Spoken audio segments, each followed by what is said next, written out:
السلام عليكم، معكم خديجة من قناة سكر وزعفران. اليوم غنقدم لكم واحد الحلوة اللي هي حلوة جميلة وزوينة وفي متناول الجميع وما فيها حتى شي حتى شي تعقيدات، بالعكس بل هي سهلة وبمقادير سهلة بسيطة.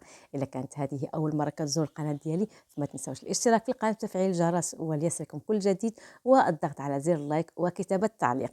انتجهوا الآن الحلوة ديالتنا اللي بمقادير بسيطة جدا، عبارة على 250 غرام ديال الفول السوداني أو الكاوكاو عفوا، 150 غرام سميد أو سمولينا، 65 غرام ديال الماء الزهر، وقبصة الملح وشويه تاع خميره العجين. بالنسبه للفول السوداني كنحطوه في الفرن يتحمر، وكنزولوا النص ديالو من القشور. الا ما كانش فيه قشور يكون افضل، عادي ما فيش مشكله، وفيه قشور ما فيه مشكله اصلا. كنحطوه في المطحنه يطحن بدون اي اضافات، وكنبقاو نطحنوا فيه حتى يطلق الزيت نتاعو.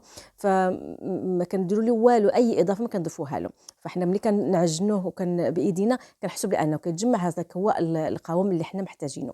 بالنسبه للخميره تنحطوها مع ماء الزهر اللي هو دافئ، ممكن الاستغناء عن ماء الزهر والاكتفاء بالماء العادي.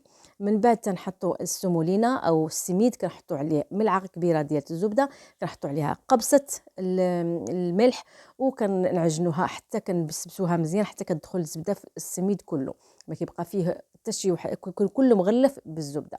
من بعد غادي ناخذوا الماء ديال الزهر اللي مخلط بالخميره او الماء العادي وعلى حسب، كيكون دافي، وتنعجنوا السمولينا. هنا لازم تعجنوها مزيان باش تماسك معكم العجينه وتشكلوها كيف بغيتوا. تتعجنوها مزيان وتخليوها واحد شويه ترتاح على بال ما يعني تشرب المواد ديالها. حتى لو كان الماء الزهر كتير على العجينه ما تخافوش، راه كتشرب السميد كتشربوا. بالنسبه للفول السوداني تنشكلو بايدي بهذه الطريقه هذه، وكنشوف القياس اللي انا باغا. بالنسبه لي انا هذا القياس مزيان مواتيني، ما كتكون الحلوه ولا كبيره ولا صغيره، يعني منظرها جميل. وتنحطها على جنب، تنكور كاع الفول السوداني بهذه الطريقه هذه وكنحطو على جنب. تكون الحلوه ديالتي ارتاحت وكنمشيو ليها ان شاء الله باش نبداو فيها. كنرش سطح العمل بالسميد هو فاش غادي ندردرها فيه وغادي نطلقها فيه. وتنحط العجينه. هنا العجينه ديالتي انايا للاسف ما خليتهاش ترتاح كثير في الاول، راه بدات كتلصق ليا، ولكن بالنسبه لكم نتوما خليوها ترتاح وعجنوها وخلوها ترتاح على بال ما تصوبوا الفول السوداني كله. انا ما تنصوبش الفول السوداني، كنصوبوا في اثناء العمل. فانتم لا، انتم صوبوا الفول السوداني كله، حطوه حربلوه كله حرابل. واخا تكون حرابل صغيره ماشي مشكل، الا كانت العجينه طويله راه نلاصقوا الحرابل الموجوده عندنا. ومن بعد تنضيفوا النصف على النصف، وكيكون لنا واحد الشريط طويل حنا اللي بغينا نغلفوه بهذه العجينه. ملي طلقت العجينه نسوي الجوانب ديالها باش تجيني يعني مرتبه ومقاده، وتكون كلها في حجم واحد، ما تكونش جهه غليظه وجهه رقيقه. وتنحط قديها انت بطريقتك، المهم ان الغرض ديالي ان العجينه تكون كلها على مستوى واحد. من بعد تنحط فيها الفول السوداني المحربل او الكاوكاو. هنا عندي هذا النص، ها انتم هذا هو الغرض اللي قصت لكم، انكم ماشي مشكل راه غادي تجمعوها وتلاصقوها مع بعضها، لان العجينه هي اللي ملي غتلف عليها راه ما غاديش يكون مشكل. نزول التحت ديالها بالسكين باش يجي سهل، وكنلصقها مع الفول السوداني باش تجيني سهله في التحربيله. في هذه المرحله الا ما بغاتش تلصق معاكم، في الطرف ديال العجينه حطوا عليه بصبعكم ماء، بلوها بالماء شوي باش تلصق لكم بكل سهوله وتلف معاكم بكل سهوله.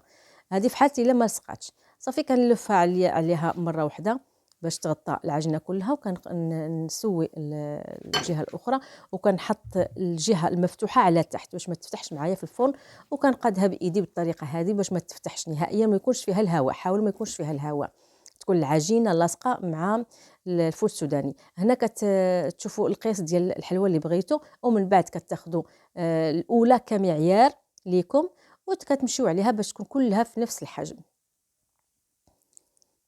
الصورة صراحةً الفيديو مغني يعني أنني نبقى نشرح لكم ونكثر لكم راه باينة. بالنسبة لهاد الجوانب ما نرميهمش، كنزول الفول السوداني كنحطو مع الفول، وكنزول العجينة نحطها في اتجاه آخر، لأن هاد العجينة هادي غادي نحتاجها كذلك باش نكمل بها الحلوة ديالتي.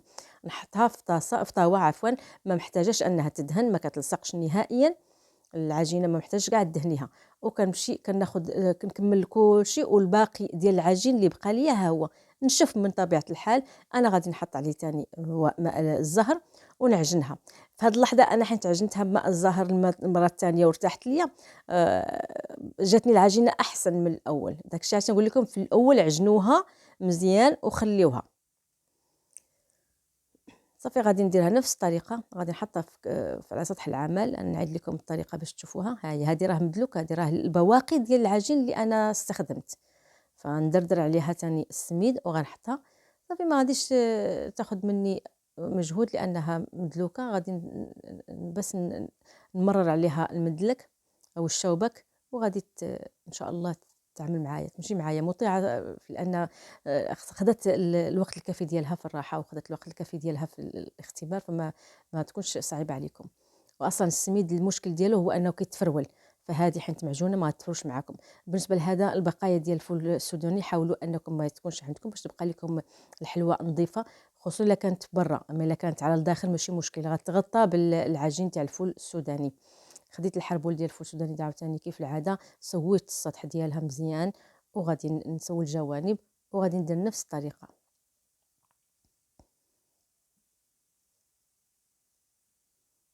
على فكرة ممكن تعوضيها باللوز، كيجي حتى هو زوين، لكن اللي موجود عندك تديري بها وفعلا كتجي رائعة. ما احتاجش نوصف لكم، كتجي رائعة رائعة رائعة. الطريقة اللي قلت لكم ها هي هنايا، حيت ما بغاش تلوى ليا، حيت العجينة ما كتلصقش، مدلوكة مزيان. فانتم حاولوا في هذه المرحلة هذه تحطوا شريط من الماء في صباعكم باش تلوى معكم بكل سهولة، حتى باش ما يكونش فيها فراغ ما بينها وما بين الفول السوداني. صافي غنلويها. حاولوا تلويوها باش ما تخش لكم الحشوه، حاولوا تلويها مره ثانيه. المره الاولى هي رجعتها باش نحيد نفرغ من الهواء، وكتلوها باش تغطى الفول السوداني ما يبانش نهائيا. كنزولها، وهذوك البواقي اللي هناك غادي نستغلهم، ما غاديش نرميهم. هاد الحاله هذه شوفوا راه تعرات ليا في واحد الجهه، مشات ليا العجينه في واحد المكان. غادي نحاول ندير ليها ترميم، وغترميها وتحطيها عليها وتقاديها، ما غاديش يحصل فيها شي حاجه، بالعكس غتغطى، ما فيش مشكل. هنا كنقطع اسمه الجانب ديالها باش يجي مائل. وهنا غادي نقول لكم واحد الطريقه اخرى، من الاحسن تميلوها اكثر. كل ما ميلتوها اكثر ممكن تقيسوا باثنين ديال الاصابع او ثلاثه على حسب الحجم اللي بغيتو، لكن انا كنفضلها يعني متوسطه، ما تكونش كبيره ما تكونش صغيره. وملي كتقطع على باتجاه المائل تجي صراحه روعه في الحطه. ملي كتجي تحطيها في الحطه كتجي واعره، تيبان الشكل ديالها غزال. صافي هنايا غادي نشيل كل هاد الزوائد وغنحطها، وغادي نديرها في الفرن كما قلت لكم. ما تحتاجوش ما غاديش تخمر لكم، لاصقوها عادي، ما تلصق ما تخمر ما والو. هذه جميله صراحه. انا كنحطها في الفرن لمده 100 في درجه 180 درجه، وكنحطها واحد 10 دقائق على حسب الفرن ديالكم. ما تاخروهاش وطلعوا عليها، ما تخليوهاش تحمر. هذا هو التحميره اللي حنا باغيين، يكون اللون ديالها ذهبي فقط. كناخذوا كنحتاجوا في هذه المرحله الاوراق ديال الحلوى. كنحتاجوا العسل، الحلوى سخونه والعسل بارد، ويكون عسل، يا ريت يكون عسل، ما يكونش شربات، ما يكونش ماء، لا يكون ثقيل. راه درت معكم في الوصفه اللي فاتت، رحت لكم الرابط ديالها، طريقه باش تصوبي السكر ديالها، العسل ديالها كتحطي نفس مقدار ديال السكر بنفس المقدار ديال الماء. مثلا حطيتي 2 كيسان ديال السكر ب2 كيسان ديال الماء، وتخليهم مع نص حامضه، وتخليهم حتى كيغليو مزيان. وتحسي بان كدير تجربه، كتاخدي كل مره كتاخدي نقطه وتحطيها وتلصقي بايدك، تلقاي بان فعلا بدا كيتلصق ايدك بالعسل. في هذيك الحاله خلاص حطيه على جنب. انا درت الحلوه سخونه ودرت العسل بارد، ف يعني هذاك هو القياس اللي بغيت باش ما تشربش ليا كثير.